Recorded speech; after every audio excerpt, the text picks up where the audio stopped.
లక్ష్మి గారు, ఇప్పుడు బీఆర్ఎస్ మళ్ళీ పూర్వవైభవం సాధించాలంటే ఇప్పుడున్న పరిస్థితుల్లో మరి ఈ పరిస్థితుల్లో బీఆర్ఎస్ మనుగడ సాధించడం ఎట్లా?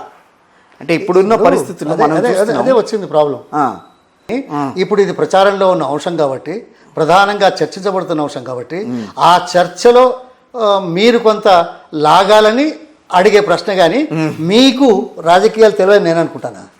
అట్లా బీజేపీ 1952లో ఎన్ని సీట్లు వచ్చాయి? అప్పుడు జనసంఘ్ 3 సీట్లు. అంటే 52 నుంచి 84, 32 సంవత్సరాల తర్వాత మళ్ళీ 2 సీట్లు. తర్వాత వాజ్పేయి గారి మీద మచ్చలేదు, ఆయనకు అవకాశం ఇచ్చారు. మళ్ళీ షైనింగ్ భారత్ అని తీసుకొచ్చాడు, అన్ని పనులు చేశాడు. మళ్ళీ ఎందుకు రాలేదు? కాదు, అంత మంచి పరిపాలనను కొనియాడిన దేశం, రాజకీయ నాయకులు, విశ్లేషకులు మళ్ళీ ఎందుకు రాలేదు? ఇవి రాజకీయాలు. అదేవిధంగా ఒక్క బంగ్లాదేశ్ విమర్శంతో దేశం అంతా ఒకటైపోయింది. అవును, పట్టం కట్టారు. మరి అదే ఇందిరాగాంధీ ఒక్క పదం, ఎమర్జెన్సీ పదంతో మొత్తం దేశం అంతా పార్టీ పోయిందా? అంటే ఇది రాజకీయాలే కదా. అదే దేశంలో అదే వ్యక్తిని 2 సంవత్సరాల లోపల అదే ఓటర్లు మళ్ళీ తిరిగి తీసుకొచ్చి పెట్టలేదా? నువ్వు ఏ రకంగానైతే తిరస్కరించావో, ఏ కోణంలో ఆలోచించి చెడ్డ అనుకున్నావో, ఆ కోణంలో 2 సంవత్సరాల లోపల అదే ఓటర్లు, తరం మారలే, ఓటర్లు మారలే, మళ్ళీ వాళ్ళే తీసుకొచ్చి పెట్టారు కదా. ఇది రాజకీయాలు అర్థం చేసుకోవాల్సిన అవసరం. సో ఓహో, అధికారం రాగానే మా అంత లేడు, అధికారం లేనంత మాత్రాన వాడికి ఏం తెలియదు అని అనుకునే అంత బుద్ధి తక్కువ పని ఎవరికి ఉంటుంది? కానీ రాజకీయాలు విశ్లేషణ చేయని వాళ్ళకు, రాజకీయాలు చూస్తూ అర్థం చేసుకోలేని వాళ్ళకి అవును ఉంటుంది. రాజకీయాలు దేనికి? ప్రజల కోసం కదా. అధికారంలో ఉన్నా ప్రతిపక్షంలో ఉన్నా ప్రజల కోసం పోరాటం తప్పుతుందా?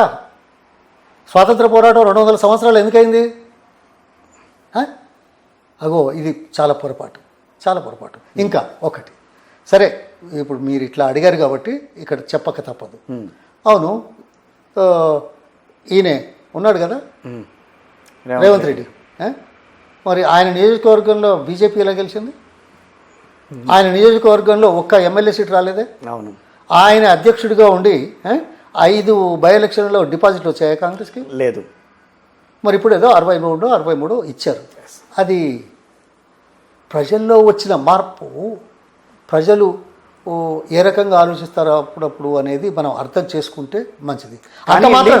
అంత మాత్రాన అంతా నేనే అనుకునే దౌర్భాగ్యం మాటలు అది నేను అంటున్నా. ఇప్పుడు కాంగ్రెస్ పార్టీకి ఒక మెజారిటీ ఇచ్చారు, వాళ్ళు గవర్నమెంట్ ఏర్పాటు చేయడానికి ఒక అవకాశం కల్పించారు, చేసిన తర్వాత కూడా ఇంకా పక్క పార్టీ నుంచి మనం ఆకర్షించుకోవాలన్న ప్రయత్నం చేయటం అనేది అది ప్రజాస్వామ్యానికి ఏ రకంగా దాన్ని మనం అర్థం చేసుకోవాలన్న, ప్రజాస్వామ్యం గురించి ఆలోచించి ప్రజాస్వామ్య పరిరక్షణ కోసం ఖర్చులు కట్టుకున్న వాళ్ళు ఎన్నికల ముందు చెప్పింది చేస్తున్నారా? లేదు. మరి అటువంటిప్పుడు ఇది అది అంతే ఒకటి చేస్తారు, రాజకీయాల కోసం, అధికారం కోసం చేస్తారు. కానీ అంత మాత్రం చేత ఈ తక్కువ చూడడం, ఏదో అధికారం రాగానే అన్నిట్లో మనమే, best engineers in the world మనమే, బెస్ట్ డాక్టర్స్ మనమే, బెస్ట్ సోషాలజిస్ట్లో మనమే అవుతాం. అధికారం లేకపోతే మాత్రం మనకి ఏం రాదు. అవి అటువంటి భావనలు ఉన్నాయి.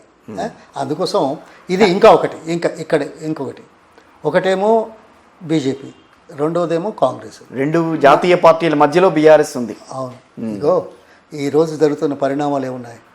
కాంగ్రెస్ పార్టీ ఎక్కడి నుంచి ఎక్కడికి వచ్చింది? బీజేపీ ఎలా సొమ్ము చేసుకుంటున్నది? రాజకీయ కాదు లక్ష్మీ గారు, పూర్తి చెప్పాలండి. రీజనల్ పార్టీస్ సెంటిమెంట్ తోటి అవకాశాన్ని కల్పించుకుంటున్నాయి. ఇది వాస్తవం. అందుకే రీజనల్ పార్టీస్ ఎక్కువైనాయి. ఒక్క నిమిషం, రీజనల్ పార్టీస్ ఎక్కువైనాయి.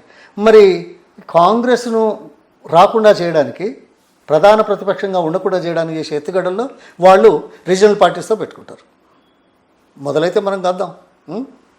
ఇంకొకటి, ఏ దేశ పార్టీ అయినా కానీ, దేశ నాయకత్వం కానీ, పార్టీ కానీ అన్ని రాష్ట్రాలకు, అన్ని ప్రాంతాలకు సెంటిమెంట్ను వివాదంగా ఉండడానికి చేసే ప్రయత్నాలు చేయడం చాలా కష్టం. అంటే మీ ఉద్దేశంలో ఇప్పుడు కాంగ్రెస్ బీజేపీ కలుస్తున్నాయని అంటారా?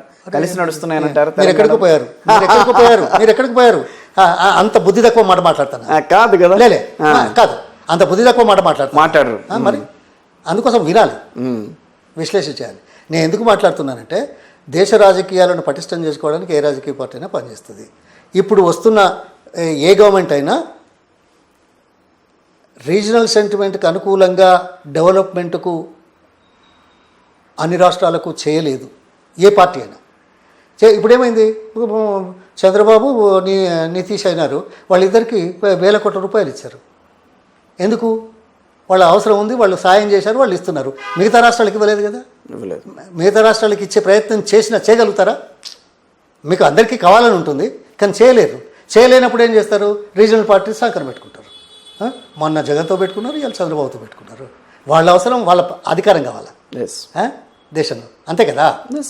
అందుకోసం ఇటువంటి ప్రయత్నాలలో రీజనల్ పార్టీసు ఇప్పుడు ఇక ముందు రీజనల్ పార్టీస్ను మనం కాదనలేని పరిస్థితులు ఏర్పడతాయి.